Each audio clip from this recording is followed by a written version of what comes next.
How I made this Skrillex and Joyryde style drop.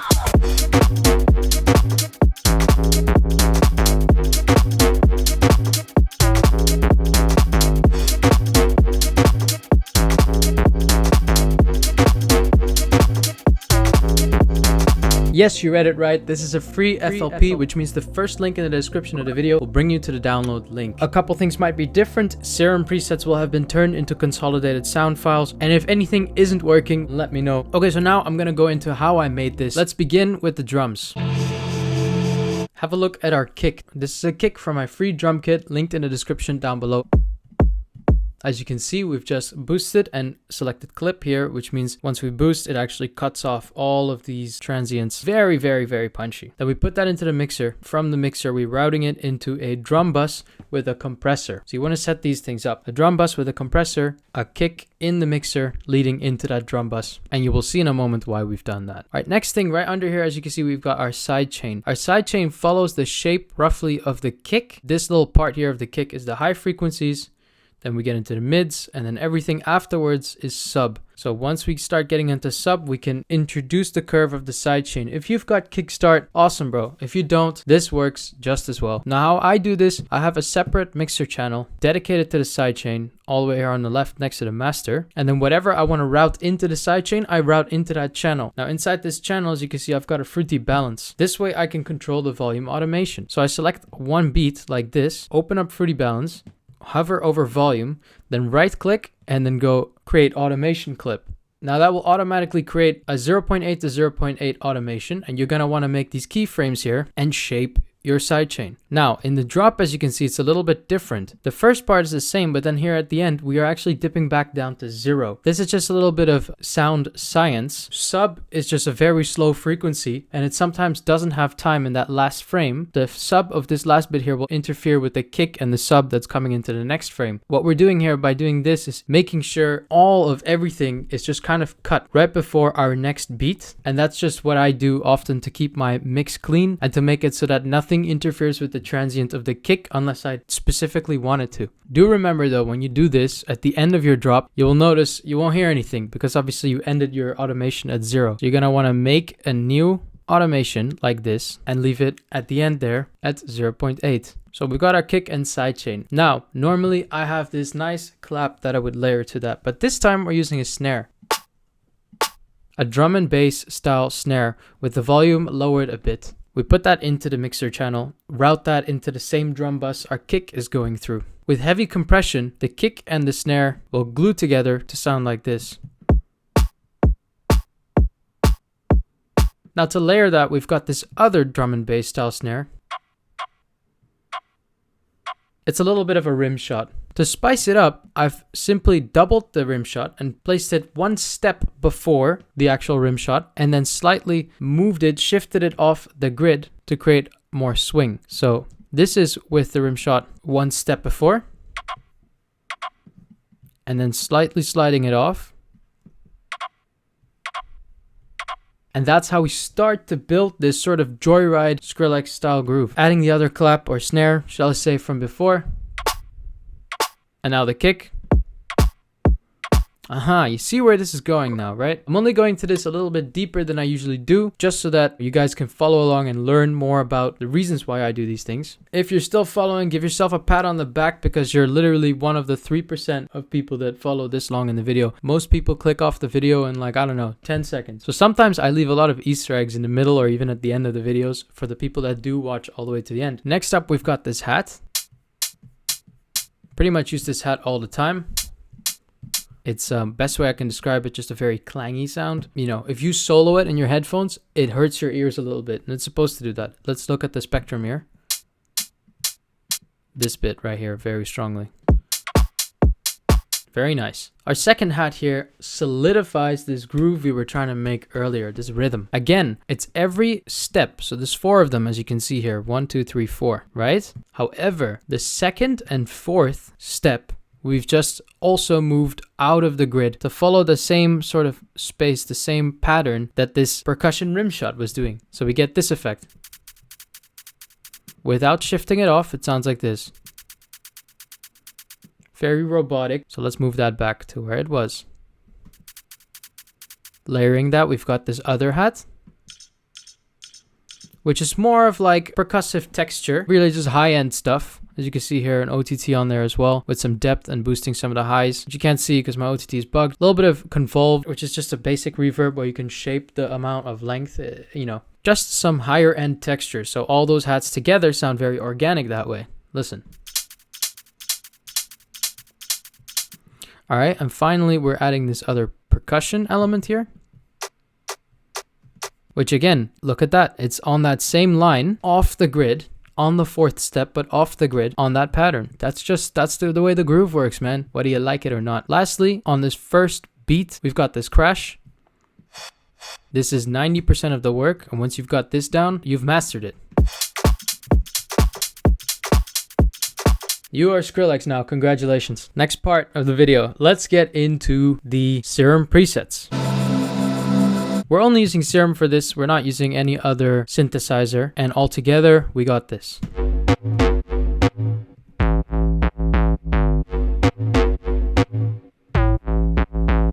So I thought my inspiration was kind of like, let's go old school bass house for this initial bit. First bar is old school bass house, second bar is sort of Joyryde, newer style. And let me tell you, breaking something into a part A and a part B is a perfect way to create that sort of storytelling, that sort of narrative sound, which you need for bass house. You just need that, like, I'm punching this door because my nemesis is inside. Like, you're doing something and this is why. You're going here because that's the destination. You can't just be like, I'm going here, I'm going here, I'm going here, I'm going here.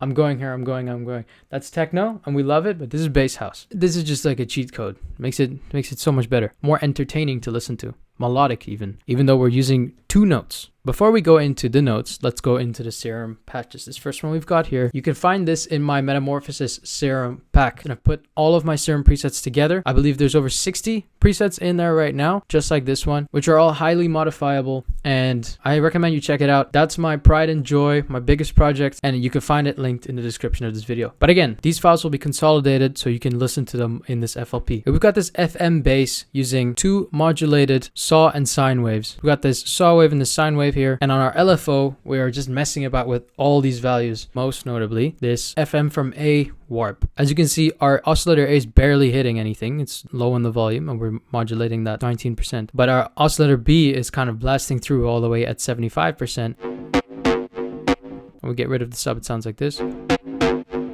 just to add a little bit of thickness. And our LFO finally is also modulating the filter cutoff. If you increase it, it sounds like this. But I thought we didn't really need it because our hats are filling up that upper space, you know? So mixing tips, see where your hats are. Do you need your synth to be hitting all the way up there? If not, then keep it clean, you know? Just some distortion and some reverb on that. Now, when you put it into your mixer channel, make sure you're getting rid of all of the sub and even just a little bit of the lower bass if you're unsure. And again here, I really like the sound of this specific frequency. Because listen, if I get rid of this frequency,